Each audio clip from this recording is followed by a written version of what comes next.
Welcome to a day in the life of a floral preservation artist. Today we're doing a bit of a deep pour.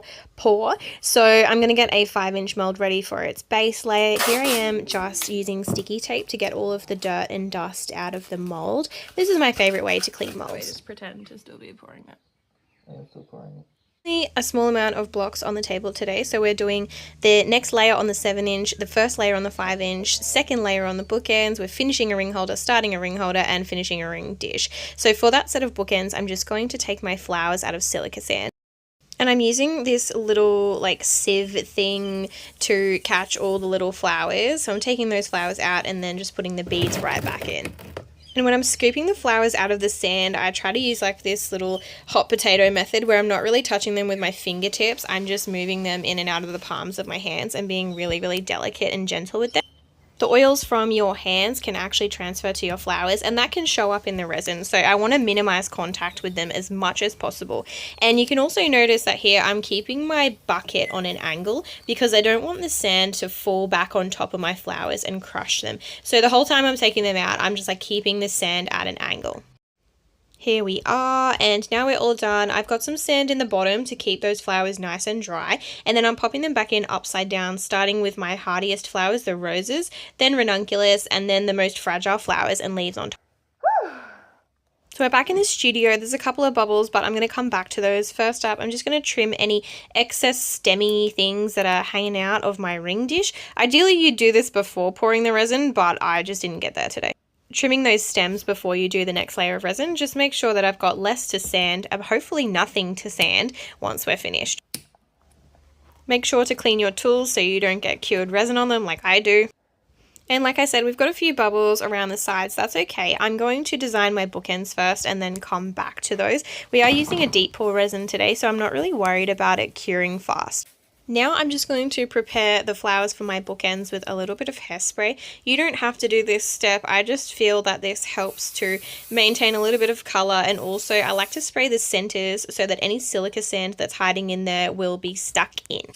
Popping some of those bubbles while I wait for my hairspray to dry. These little pipettes are single-handedly one of the best tools I ever invested in for resin. They're cheap, but they do the job really, really well. So with those bubbles, you're just sucking them up into the pipette and then spitting them out. There's no messing around with toothpicks or anything like that. They are so great.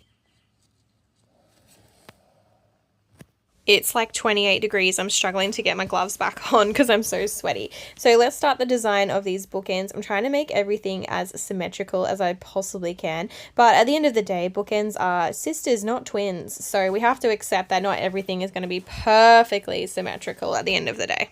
This bouquet came out really dark, so my intention here is to try and get some variation of colors so that it's not all looking really, really dark purple and black. So that's why I'm using that big pink rose as our feature flower, and then that medium magenta-ish kind of ranunculus in the corners here, and then those beautiful purple orchids up the top. I would always recommend wearing gloves, but here I'm not actually touching the resin at all. I'm using my little pipette to sort of smoosh that ranunculus in so that it's not squished fully on the sides of the bookend, and then getting rid of that little petal that's come off there. A tip for you when you're adding in little bits of foliage or little flowers like this is to dip them in resin first, then stick them in. So when you do your next layer, they're not going to float around and you have to try and like put them back into place. They'll be stuck into the flowers underneath. Here's how our bookends are looking. It's a bit dark in the studio, but I hope they will come out really pretty when we demold. We're going to pop those flowers back that we didn't end up using. Look at all of them.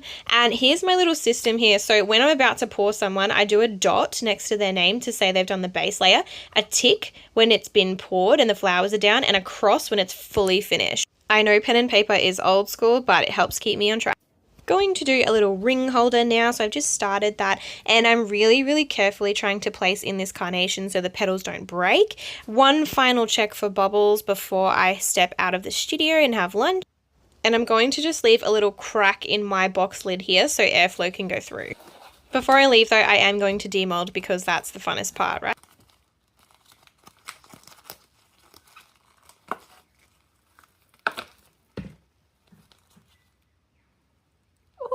That's shiny. Oh man. I'm pretty happy with how these pieces turned out, especially because ring holders are designed upside down and I hate designing upside down, but I am a big fan of ring dishes. I really love them, so I tend to do a lot of them. And I store my molds upside down before the next session. It's 12:30 now, so I'm gonna go home, put my son down for a nap, have some lunch. It's 3:45. My son is woken up from his nap. I have had lunch. He's had lunch. I've done some dishes and some housework and stuff. I'm now back in the studio. I'm going to check on bubbles, and I'm also going to check on the temperature just to see how they're going. Also, you might notice I have a outfit change. So after I finish with silica and resin work, I take those clothes off immediately. I don't let my son touch me until I've changed my clothes and had like a little wipe down. Ideally, a shower would be great, but today I was just too busy to have like a full shower before doing the rest of what I needed to do. Able to hear my son and my husband playing outside, and my in-laws are outside as well, so it's kind of like the afternoon, everybody's outside working on the farm, playing together, etc., and that's just kind of how the rest of our day will go. Let's open up our box and see how we're going. Couple of little bubbles over there on the side. That's good. This base layer is looking pretty good. No bubbles in this ring dish. No bubbles in there. And I can't really see any bubbles in here.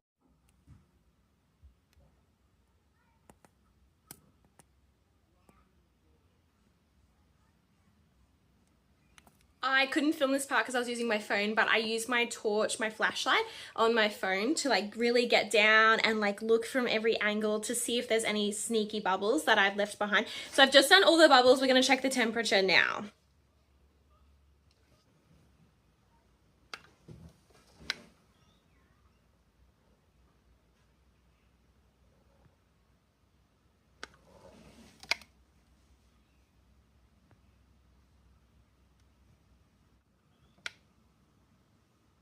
It's 27 degrees Celsius right now, so that's the ambient temperature. So readings of 27 to 28 degrees is great. It means that nothing's overheating, nothing's getting really, really hot or flash curing. So I'm just gonna leave that for the rest of the night now. I'm going to close my lid properly so no little bugs or anything like that can fly in, no dust, no nothing.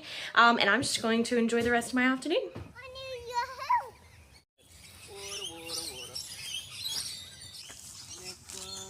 Actually our wedding anniversary today, so we are real big Disney freaks. This year we're starting a tradition where we're going to be choosing a Disney movie and then having a dinner and drink in line with the Disney movie. Our honeymoon, we actually stayed at Walt Disney World. We stayed at the French Quarter Resort, which is the Princess and the Frog New Orleans themed. So we're going to watch the Princess and the Frog tonight. We're going to have French fries for our appetizer. We're gonna have froggy punch. We're gonna make a fizzy froggy punch for our drink. And then for our main, we're gonna have jambalaya, like New Orleans inspired, Louisiana inspired. And then for dessert, we're making beignets. We love beignets. We ate heaps of Mickey shaped beignets on our honeymoon. So that's gonna be our dessert. I'm really excited. We're having beignets. Beignets. Fizzy froggy punch. Pretty pants. We have some pine lime cordial. Yeah. Yeah. And we've got some sparkling apple juice. Alcohol free. Okay, we're just gonna cut some. Oh, it smells good. Plop. Oh! Drink this one. Thanks. Mmm. It is still open.